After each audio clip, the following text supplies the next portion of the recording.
तो आज हम बात कर रहे हैं जॉइंट अकाउंट्स की। ये शब्द सुना तो है काफी बार, लेकिन क्या हम सच में समझते हैं कि ये है क्या, कैसे काम करते हैं, किसके लिए सही है, किसके लिए नहीं? चलिए आज इसी को थोड़ा खोल कर समझते हैं। हाँ बिल्कुल।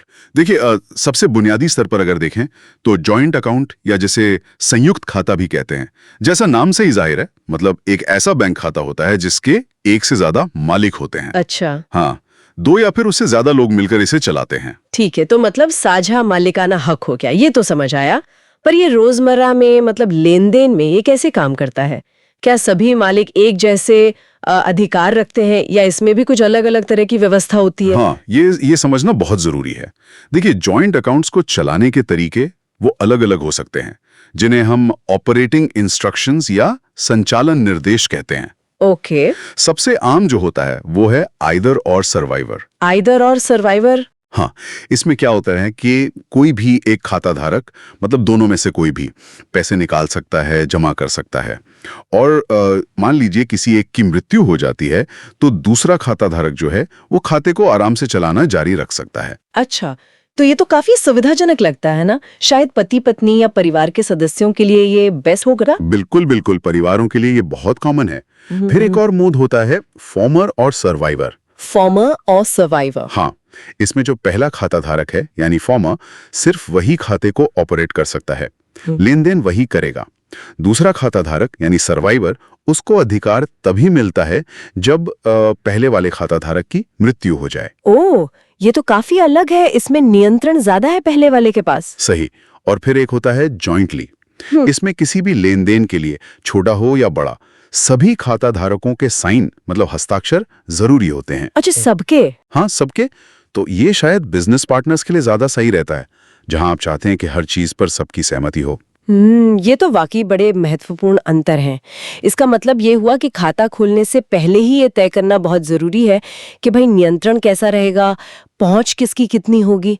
फायदे तो खैर दिखते हैं इसके, जैसे आपने कहा परिवार, तो साझा खर्चों का प्रबंधन वो आसान हो जाता होगा, घर के बिल वगैरह। हाँ हाँ बिल्कुल, सुविधा एक बहुत बड़ा फायदा है।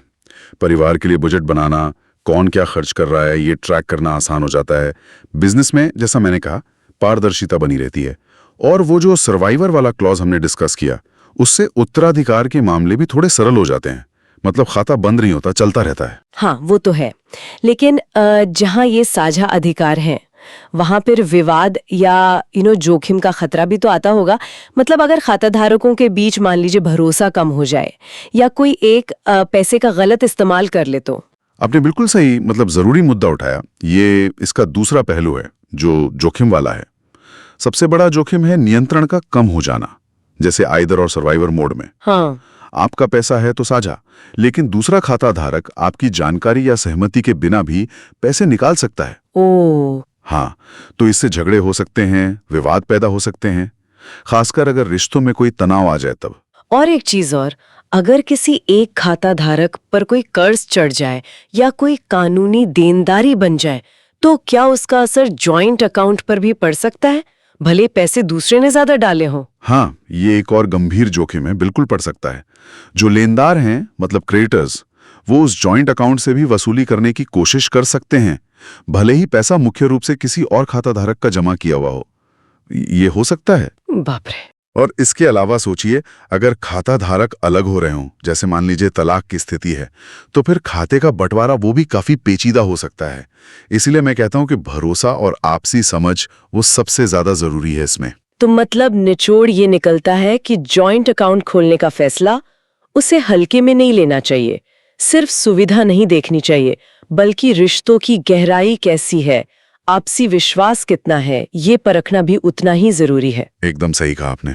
खाता खोलने से पहले बिल्कुल साफ होना चाहिए कि इसे क्यों खोल रहे हैं, पैसे का इस्तेमाल कैसे होगा, अगर कोई अनबन होती है तो उसका समाधान कैसे निकलेगा, और वो जो ऑपरेटिंग इंस्ट्रक्शंस हैं उनको बहुत ध्यान से चुनना चाहिए। हाँ, ये भी सोचना जरूरी है कि क्या वाकई जॉइंट अकाउंट ही बेस्ट ऑप्शन है, या कोई और तरीका, जैसे किसी को नॉमिनी बना देना, क्या वो ज्यादा सही रहेगा उस सिचुएशन में। तो कुल मिलाकर देखें तो जॉइंट अकाउंट एक तरह से साझा वित्त प्रबंधन का एक ताकतवर टूल हो सकता है, पर इसके साथ साझा जिम्मेदारी और जाहिर जोखिम भी जुड़े हैं। तो सावधानी और स्पष्ट समझ बहुत जरूरी है। निश्चित रूप से। और ये हमें एक थोड़े बड़े सवाल पे भी सोचने को मजबूर करता है। जैसे जैसे हमारी वित्तीय दुनिया ज्यादा डिजिटल हो रही है, सब कुछ जुड़ता जा रहा है, हाँ। तो ये जॉइंट अकाउंट जैसी व्यवस्थाएं, ये जो साझा वित्तीय पहचान का कॉन्सेप्ट है, उसे कैसे बदल रही हैं? क्या ये आपसी विश्वास को और मजबूत करने का जरिया बन रही है, या फिर ऐसी नई कमजोरियां भी पैदा कर रही हैं जिन्हें शायद हम अभी पूरी तरह समझ भी नहीं पाए? वाकई ये सोचने वाली बात है कि तकनीक और ये जो आपसी निर्भरता है, ये भविष्य में जॉइंट अकाउंट्स को और कैसे बदलेगी। चलिए इसी विचार के साथ आज की ये चर्चा यहीं समाप्त करते हैं।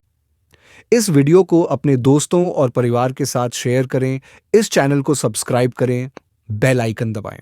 धन्यवाद।